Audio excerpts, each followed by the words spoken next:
بسم اللہ الرحمن الرحیم۔ ابتدا ہے رب جلیل کے بابرکت نام سے جو دلوں کے بید خوب جانتا ہے، دیکھتی آنکھوں اور سنتے کانوں کو تصدق حسین کی طرف سے السلام علیکم ورحمۃ اللہ۔ تو ہم قصہ بیان کر رہے تھے میرے بھائیوں ہارون رشید بادشاہ کے بیٹے کا۔ اس لڑکے کو ڈھونڈنے کے لیے حضرت ابو عامر رحمۃ اللہ علیہ بازار میں آئے تو آپ کو پتہ چلا کہ وہ جنگل میں ہے اور بیمار ہے اور ویران جگہ پہ ہے۔ تو آپ نے وہاں سے ایک بندے کو تیار کیا، اس کو معاوضہ دینے کا کہا کہ میں تمہیں معاوضہ دوں گا، مجھے اس لڑکے تک پہنچا دو۔ تو وہ بندہ جو ہے وہ تیار ہو گیا، وہ آپ کو لے کر جنگل میں چلا گیا۔ جب جا کر دیکھا تو وہ لڑکا جو ہے وہ بیمار ہے اور سخت شدید بیمار ہے، اور اس کا سر جو ہے وہ آدھی اینٹ کے اوپر رکھا ہوا ہے اور وہ بے سدھ پڑا ہوا ہے۔ آپ نے جا کر اس کو کہا السلام علیکم ورحمۃ اللہ، تو اس نے جواب نہ دیا۔ تو آپ نے دوسری بار پھر السلام علیکم ورحمۃ اللہ فرمایا۔ جب آپ نے کہا تو اس لڑکے نے آنکھیں کھول کر دیکھا اور اسلام کا جواب دیا۔ تو حضرت ابو عامر رحمۃ اللہ علیہ نے اس لڑکے کا سر کو اٹھایا اور اپنی گود میں جلدی سے رکھ لیا۔ اس لڑکے نے اپنے سر کو حضرت ابو عامر رضی اللہ تعالیٰ رحمۃ اللہ علیہ کے گود میں سے اٹھا کر پھر اینٹ کے اوپر رکھ لیا اور فرمایا کہ میں جو ہے دنیا کی آسائشوں سے دور ہوں، تو اسی لیے تو میں جنگل میں رہتا ہوں۔ تو اے ابو عامر رحمۃ اللہ علیہ، میں دنیا کی آسائشوں سے محبت نہیں کرتا، تو خدارا ایسا مت کریں، میرے سر کو اینٹ پر ہی پڑا رہنے دیں۔ تو حضرت ابو عامر رحمۃ اللہ علیہ نے اس کی بات کو مانا اور فرمایا کہ تم بتاؤ کہ تمہارے ساتھ کیا میں کر سکتا ہوں، میں تمہاری کیا خدمت کر سکتا ہوں۔ تو اس لڑکے نے کہا کہ آپ میری جو ہے ایک وصیت کو بس سن لیں، تو کیونکہ دنیا جو ہے یہ آخرت ہے، آخرت کی طرف جانے والی ہے، تو میں آپ سے کچھ گزارش کرنا چاہتا ہوں، اگر آپ مان لیں تو۔ حضرت ابو عامر رحمۃ اللہ علیہ نے فرمایا کہ ہاں بتاؤ کیا بات ہے بیٹا۔ اس لڑکے نے کہا کہ یہ میری جو دو چیزیں ہیں، ایک میری لنگی اور میرے ایک لوٹا ہے، یہ اس بندے کو دینا ہے جو بندہ میری قبر کو دے گا، اور مجھ کو میرے ہی کپڑوں میں دفن کرنا۔ تو حضرت ابو عامر رحمۃ اللہ علیہ نے بات کو کاٹا اور کہا کہ اگر بیٹا میں تمہیں کفن نیا لا کر دوں اس میں کیا مذائقہ ہے؟ تو اس لڑکے نے کہا کہ جو آپ مجھے نیا کفن لا کر دیں گے، جو کپڑا، وہ کسی غریب کو دے دیجیے گا، کیونکہ کپڑے نے تو پھر بھی قبر میں جا کے بھی بسیدہ ہی ہونا ہے۔ یہ بات جو ہے حضرت ابو بکر صدیق رضی اللہ تعالیٰ عنہ نے بھی فرمائی تھی جب ان سے تدفین کے بارے میں اصلاح لی گئی، تو آپ نے فرمایا کہ میرے جو ہے دونوں چادریں انہی میں مجھ کو دفن کرنا ہے۔ تو جب اجازت طلب کی گئی کہ آپ کو نیا کفن ڈال دیں گے، تو نیا کفن لا کر دیں گے، تو آپ نے فرمایا کہ یہ کسی غریب مسکین کو دے دینا، کیونکہ قبر میں جا کر تو کفن کو بسیدہ ہی ہونا ہے۔ تو بات یہ ہے کہ وہ لڑکا جو ہے اس نے بھی یہی وصیت کی۔ حضرت ابو عامر رحمۃ اللہ علیہ جو ہے وہ فرمانے لگے کہ بیٹا دوسری خواہش کون سی ہے؟ تو اس لڑکے نے عرض کی، اس نے کہا کہ اے ابو عامر رحمۃ اللہ علیہ، یہ جو قرآن پاک ہے اور یہ میری جو انگوٹھی ہے، اس کو بذات خود جا کر کسی بندے کو نہیں دینا، بذات خود جا کر میرے باپ ہارون رشید کو دے دینا۔ ہارون رشید بادشاہ کے پاس جانا اور اس سے جا کر کہنا کہ ایک مسافر لڑکا تھا اور اس نے یہ انگوٹھی اور یہ قرآن آپ کو بھیجا ہے۔ تو حضرت ابو عامر رحمۃ اللہ علیہ کو تب پتہ چلا کہ یہ ایک شہزادہ ہے، یہ کوئی عام بندہ نہیں ہے۔ حضرت ابو عامر رحمۃ اللہ علیہ کو یہ بات کہی اور اس کے دم مسافر ہو گئے، اس کی جو روح ہے وہ کفس عالی سے جا ملی۔ تو حضرت ابو عامر رحمۃ اللہ علیہ نے اس لڑکے کو اسی طریقے سے غسل دیا، اور غسل دینے کے بعد اس کی قبر بنانے والا جو گورکھن تھا اس کو وہ لوٹا اور لنگی دے دی مزدوری کے اندر، اور انہی کپڑوں میں اس بچے کو دفن کر دیا۔ قرآن پاک اور انگوٹھی کو لیا اور لے کر وہ ہارون رشید کے پاس چلا گیا۔ جب وہ قلعے کے پاس پہنچا تو جا کر وہ ایک اونچی بلند جگہ پہ کھڑا ہو گیا۔ پہلے 10,000 سپاہیوں کا ایک لشکر نکلا، جس میں تقریباً 4,000 سپاہی تھے، 10,000 سپاہی تقریباً آ رہے تھے۔ ان کے پیچھے پھر ایک لشکر نکلا جس میں اتنے ہی سپاہی تھے۔ اسی طریقے سے 4 لشکر نکلے، اور 5ویں لشکر میں جو تھا ہارون رشید امیر المومنین خود تھے۔ تو حضرت ابو عامر رحمۃ اللہ علیہ نے اونچی آواز میں بآواز بلند فرمایا کہ اے امیر المومنین، اللہ اور اللہ کے رسول کا واسطہ میری طرف ذرا دیکھیں۔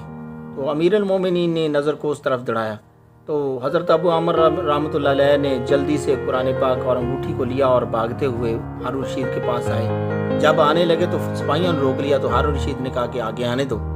جب حضرت ابو عامر رحمۃ اللہ علیہ انگوٹھی اور قرآن پاک لے کر پہنچے تو ہارون رشید کو دیا اور کہا کہ یہ ایک لڑکا جو تھا جو فوت ہو گیا ہے وہ غریب تھا اور اس نے بھیجا ہے آپ کے لیے، اور کہا تھا کہ ایک مسافر ہوں اور مسافر کا یہ سامان جو ہے آپ کی امانت تھی جو آپ تک میں نے پہنچا دی۔ تو ہارون رشید جو تھا اس کے آنسو بہنے لگے یہ چیزیں دیکھ کر، اور وہ اس نے ایک دربان کو بلایا اور بلا کر کہنے لگا کہ اس بندے کو لے جاؤ حضرت ابو عامر کو اور لے جا کر اس کی خدمت کرو اور اس کو یہاں پر ٹھہراؤ، جب میں واپس آؤں تو مجھ سے ملوانا۔ تو قرآن پاک اور انگوٹھی جو ہے وہ ہارون رشید نے اپنے پاس رکھ لی اور حضرت ابو عامر کو وہ دربان جو ہے وہ اندر لے گیا۔ شام کا وقت ہوا، جب بادشاہ واپس آیا تو آ کر اس نے بادشاہ نے کہا کہ اس بندے کو لے کر آؤ جس کا نام ابو عامر ہے۔ تو وہ دربان جو ہے وہ حضرت ابو عامر کے پاس آیا، آ کر کہنے لگا کہ آپ کو امیر المومنین نے بلایا ہے۔ امیر المومنین بہت غم زدہ ہیں، بہت غم میں مبتلا ہیں، تو آپ سے گزارش ہے کہ اگر 10 باتیں بتانے والی ہیں تو ان میں سے 5 ہی بتانا، 10 مت بتانا، کیونکہ امیر المومنین پہلے ہی بہت غم میں مبتلا ہیں۔ تو حضرت ابو عامر کو جب پاس بلایا امیر المومنین نے تو حضرت ابو عامر آ کر بیٹھ گئے۔ تو امیر المومنین نے کہا کہ کیا میرا بیٹا جو ہے اسے تم جانتے ہو؟ تو حضرت ابو عامر رحمۃ اللہ علیہ فرمانے لگے ہاں میں جانتا ہوں۔ وہ کیا کام کرتا تھا؟ تو حضرت ابو عامر رضی اللہ رحمۃ اللہ علیہ نے فرمایا کہ وہ جو لڑکا ہے وہ گارے اور مٹی کا کام اور پتھر کا کام کرتا تھا۔ تو بادشاہ نے کہا کہ کیا تم نے بھی کبھی کام کروایا اس سے؟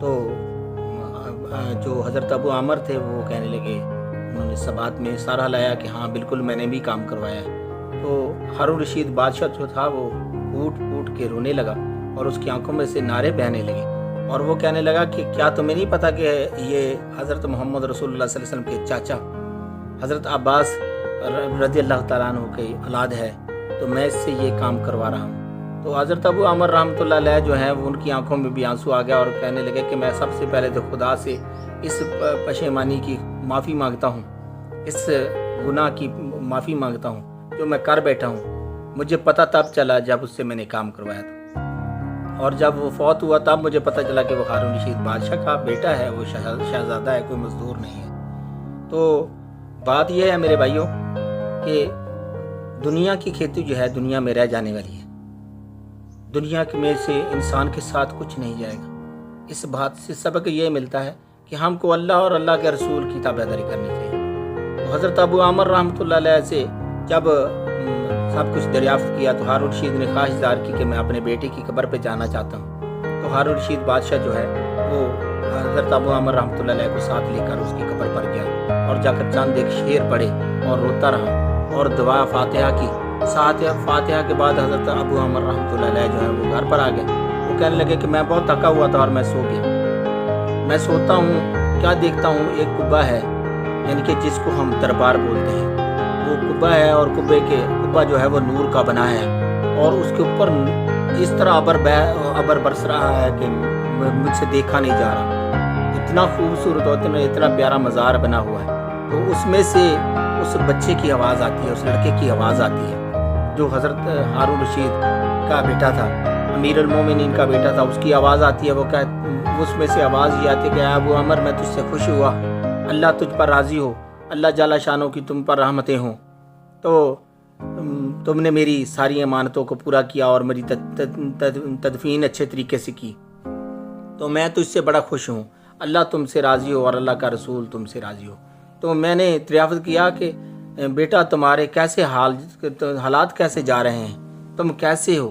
تو اس نے کہا کہ مجھ کو خدا نے ایسی نعمتیں عطا کی ہیں جن کو دنیا کے اندر نہ کسی آنکھ نے دیکھا ہے اور نہ کسی کان نے سنا ہے اور نہ ہی کوئی کسی کی پہنچ ہے وہاں تک، کوئی نہ فرشتے ہی اس کو جانتے ہیں نہ ہی انسان جانتے ہیں۔ تو ایسی نعمتیں خدا نے مجھ کو 3 عطا کی ہیں اس کے اندر۔ تو بات یہ ہے میرے بھائیوں، جو دنیا میں رہ کر اچھے عمل کرے گا اس کو آخرت میں بھی اچھی چیزیں ملیں گی اور خدا تعالیٰ اس بندے پر رحم کرے گا۔ ہمیں چاہیے کہ ہم نماز پڑھیں، قرآن پڑھیں اور قرآن سے محبت کریں اور دین سے محبت کریں، دین محمدی سے محبت کریں، اور آقا کریم صلی اللہ علیہ وسلم پر ہر وقت درود و سلام پڑھتے رہیں۔ اللہ تبارک و تعالی، اللہ کا رسول ہم پر راضی ہوں۔ وما علیہ الا البلاغ المبین، وآخر دعوانا الحمدللہ رب العالمین۔ انشاءاللہ نئے قصے کے ساتھ آپ کے سامنے حاضر ہوں گے۔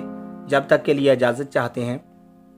اس سے پہلے اللہ تبارک و تعالیٰ سب بندوں کو توفیق دے کہ جو اللہ تبارک و تعالیٰ اللہ کے رسول کے بارے میں ویڈیوز آتی ہیں ان کو لائک، شیئر اور سبسکرائب کریں، تاکہ ان تک ہر وہ ویڈیو جو ہے وہ پہنچ سکے جو ان کے لیے اصلاح ہو۔ اللہ تعالیٰ ہمارا حامی و نصر ہو۔ وما علیہ، والسلام۔ تصدق حسین کو اجازت۔ اللہ حافظ۔